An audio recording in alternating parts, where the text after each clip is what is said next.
ऐसे TV ads में हमें उल्लू बनाया जाता है। टीवी एड्स के पीछे की सच्चाई जानकर आप भी चौंक जाएंगे। एक ऐसा इंसान जिसने सिर्फ अपनी कार की मदद से पृथ्वी के 120 चक्कर लगा लिए, पर कैसे? पाकिस्तान ने अमेरिका के जरिए भारत को दी धमकी, फिर भारत ने जो जवाब दिया सुनकर आपको भी हंसी आ जाएगी। और क्यों जापान है दुनिया का सबसे ज्यादा डेवलप्ड देश, जानने के लिए बने रहिए वीडियो के एंड तक। नंबर 1, टीवी एड्स वाले हमें कैसे उल्लू बनाते हैं, आज हम आपको इसी के बारे में बताएंगे और दिखाएंगे कि किस तरह से टीवी में दिखाई जाने वाली एड्स फेक होती है। रोटी की एड में जो आप रोटी देखते हो वो काफी ज्यादा फूली हुई होती है, पर आपको जानकर हैरानी होगी कि कभी कभी एड को बनाने के लिए रोटी के बीच में गुब्बारे को भी रख दिया जाता है, क्योंकि फुलाकर गुब्बारा रखने से रोटी और भी ज्यादा फूली हुई दिखाई देती है। यही नहीं, मैंगो जूस की एड में आप जो मैंगो देखते हैं वो असल में मैंगो होता ही नहीं बल्कि स्पंज होता है। और विमल की जो एड आप टीवी और मोबाइल पर देखते हो उसमें अजय देवगन जो विमल खाते हैं उसमें विमल नहीं होती बल्कि शुगर पाउडर होता है। कभी कभी तो इस एड को शूट करने के लिए ग्रीन स्क्रीन की भी सहायता ली जाती है, यानी कि सच में एक्टर्स विमल नहीं खाते, केवल हमें उल्लू बनाते हैं। यही नहीं, बहुत सारी टीवी एड्स में हमें ग्रीन स्क्रीन और फेक चीजों को दिखाकर उल्लू बनाया जाता है। नंबर 2, ये बात तो आप सभी लोगों ने सुनी होगी कि रूस से 25 से 27% की भारी छूट पर कच्चा तेल भारत को इंपोर्ट करेगा, और ये डील रूस ने भारत से पक्की भी कर ली, वो भी उस समय जिस समय रूस पर सारे देशों ने प्रतिबंध लगा दिया था। लेकिन अब रूस अपने वादे से मुकर गया है, क्योंकि रूस ने अब भारत को छूट पर तेल देने से मना कर दिया, यानी कि अब रूस भारत को छूट पर तेल नहीं देगा, और इस प्रकार रूस अपने वादे से मुकर गया। रूस की रोजनेफ्ट कंपनी जो तेल को इंपोर्ट करती है उसी से भारत की डील पक्की हुई थी, और भारत के साथ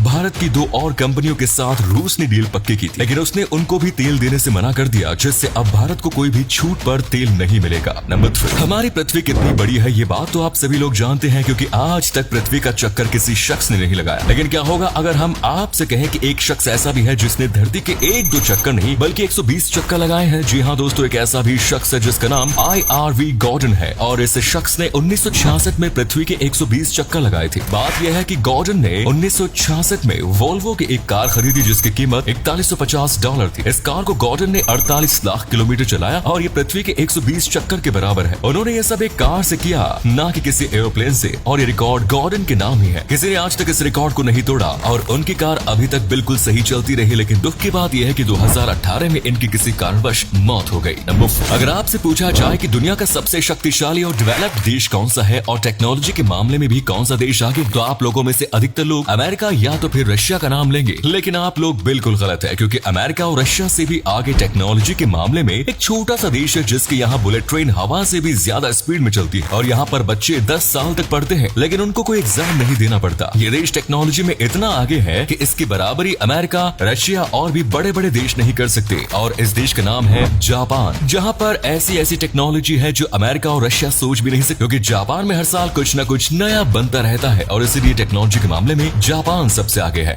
नंबर 5, एक ऐसा इंसान जो लाइव शो करते समय मर गया। जी हाँ दोस्तों, एक बहुत बड़ा कॉमेडियन और जादूगर था। ये लाइव आकर अपना करतब दिखाता था, और इस व्यक्ति की मृत्यु सबसे अजीब मृत्यु मानी जाती है। दरअसल बात 1984 की है, जब टॉमी कूपर नामक एक शख्स लाइव शो कर रहे थे, और वो लाइव अपनी कॉमेडी लोगों को दिखा रहे थे, लेकिन अचानक से वो जमीन पर गिर गए। लोग समझे कि ये कॉमेडी कर रहे हैं, यहाँ तक कि उसके पास में एक खड़ी महिला भी सोच रही थी कि ये कॉमेडी कर रहे हैं। लेकिन कुछ समय तक जब वो ना उठे तो लोगों को शक हुआ, बाद में देखा तो वो मर चुके थे, क्योंकि उनको उस वक्त हार्ट अटैक हुआ था, जिसके कारण उनकी मृत्यु हो गई। लोग समझ नहीं पाए कि आखिर लाइव शो करते समय हार्ट अटैक कैसे आ गया, और बस थोड़ी सी भूल चूक में टॉमी कूपर की जान चली गई। नंबर 6, एक ऐसी घटना जिसे सुनकर आपके भी रोंगटे खड़े हो जाएंगे। जी हाँ दोस्तों, ये घटना है इंग्लैंड की। वहाँ पर एक जेनेट व्हील नामक 56 साल की महिला रहती थी। उसके पति की मौत हो जाने के कारण वो इंग्लैंड के एक शहर में अकेली रहती थी, और उसके घर पर कोई भी ऐसा शख्स नहीं था जो उसके साथ समय बिता सके। इसीलिए वो अपना ज्यादातर समय अपनी पालतू बिल्लियों के साथ बिताती थी। लेकिन जब कुछ ज्यादा दिन नहीं हुए और उनके पड़ोसियों ने उनको बाहर निकलते नहीं देखा, और उन पड़ोसियों को बदबू भी आने लगी, तो उन लोगों ने पुलिस के पास फोन लगाया और कहा कि हमारे घर के पड़ोस से बदबू आ रही है। जब पुलिस आई और दरवाजा खोला तो देखकर सभी के होश उड़ गए, क्योंकि जेनेट किचन में जमीन पर पड़ी हुई थी और उसकी डेथ हो चुकी थी। हैरानी की बात तो ये है कि उनकी बिल्लियां उनको खा रही थी, उनके शरीर के कुछ हिस्से भी गायब थे। हालांकि उनकी बिल्लियों ने उन्हें जिंदा रहते कुछ नहीं किया, क्योंकि उनकी मौत हार्ट अटैक से हुई थी, और बिल्लियों को खाना न मिलने के कारण वो अपनी मालकिन को खाने लगी। नंबर 7, पुर्तगाल के सबसे मशहूर फुटबॉलर क्रिस्टियानो रोनाल्डो, जो बहुत ही बड़े फुटबॉलर है, वो फुटबॉलर के साथ साथ एक बहुत ही रहमदिल इंसान भी है। दरअसल हुआ यूं कि जापान में क्रिस्टियानो रोनाल्डो एक स्टेज शो पर गए थे। वहाँ पर एक